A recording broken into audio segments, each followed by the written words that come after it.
Today our topic is the Stoic approach to handling betrayal. Betrayal is one of the most painful experiences in life. It can come from friends, family, coworkers, or even people we deeply trust. When someone betrays us, it feels like a deep cut to the heart. It is natural to feel anger, sadness, or even a desire for revenge. But the Stoic philosophers who lived thousands of years ago offer us a different way to handle betrayal. They teach us how to turn this pain into strength and wisdom. Let me explain how Stoicism can help us deal with betrayal in a calm and powerful way. First, let's understand what Stoicism is. Stoicism is a philosophy that teaches us to focus on what we can control and let go of what we cannot control.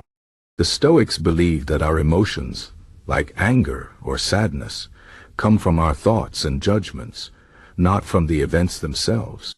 This means that if someone betrays us, it is not the betrayal itself that hurts us, but how we think about it.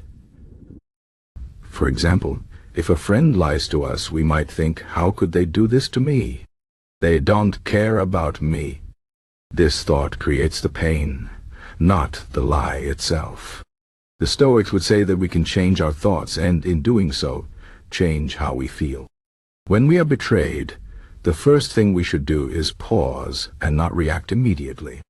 Stoics call this taking a step back. When we feel hurt, our emotions can take over, and we might say or do things we later regret. Instead, we should take a moment to breathe and think. Ask yourself, what really happened? Why did this person do this? Is it possible that I misunderstood their actions? By taking this pause, we give ourselves time to see the situation more clearly. This helps us respond with wisdom instead of reacting with anger. Next, the Stoics teach us to accept that betrayal is a part of life. People are not perfect, and they will sometimes act in ways that hurt us. This does not mean that betrayal is okay, but it means that we should not be surprised when it happens. The Stoic philosopher Epictetus said, "What upsets people is not things themselves, but their judgments about these things." In other words, we suffer more when we expect people to always act kindly and fairly. If we accept that betrayal can happen, we are better prepared to handle it when it does. Another important Stoic idea is to focus on what we can control. When someone betrays us, we cannot control their actions or change what they did. But we can control how we respond. We can choose to act with dignity and integrity, even when others do not. For example, if a coworker takes credit for your work, you cannot force them to admit the truth. But you can focus on doing your best work in the future and building a reputation for honesty. By focusing on what you can control, you take back your power and refuse to let the betrayal define you. The Stoics also remind us to practice forgiveness. Forgiveness does not mean that we forget what happened or that we allow the person to hurt us again. It means that we let go of the anger and resentment in our hearts. Holding on to these feelings only hurts us, not the person who betrayed us. The Stoic philosopher Marcus Aurelius wrote, "The best revenge is to be unlike him who performed the injury." In other words, instead of seeking revenge, we should strive to be better than the person who hurt us. By forgiving, we free ourselves from the weight of bitterness and move forward with peace. Another Stoic tool for handling betrayal is to see it as an opportunity for growth. The Stoics believe that challenges and difficulties are not just obstacles. They are chances to become stronger and wiser. When someone betrays us, it is a chance to practice patience, understanding, and resilience. For example, if a friend betrays your trust, you can learn to set better boundaries in the future. You can also learn to appreciate the people who are truly loyal to you. By seeing betrayal as a teacher, we transform a painful experience into a valuable lesson. The Stoics also encourage us to reflect on our own actions.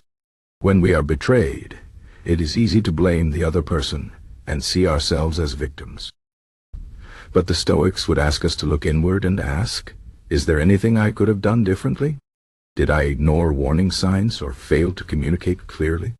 This does not mean that we are to blame for the betrayal, but it helps us take responsibility for our part in the relationship. By reflecting on our actions, we can grow and avoid similar situations in the future.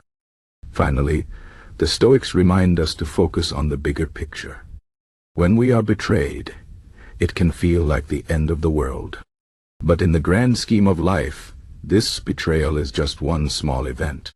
The Stoic philosopher Seneca said, "We suffer more often in imagination than in reality." This means that we often make our pain worse by imagining all the ways the betrayal could ruin our lives. Instead, we should remind ourselves that this pain is temporary and that we have the strength to overcome it. By keeping a broader perspective, we can see that betrayal, while painful, does not have to control our lives. To sum up, the Stoic approach to handling betrayal teaches us to pause and think. Accept that betrayal is a part of life. Focus on what we can control. Practice forgiveness. See betrayal as an opportunity for growth. Reflect on our own actions and keep a bigger perspective. By following these principles, we can turn a painful experience into a source of strength and wisdom. Betrayal will always hurt, but it does not have to break us. Instead, it can make us stronger, wiser, and more resilient. As the Stoics would say, what stands in the way becomes the way. In other words, the challenges we face, including betrayal, are the very things that help us grow and become better versions of ourselves. So the next time you face betrayal, remember the Stoic wisdom. You have the power to choose how you respond, and in that choice lies your freedom and strength.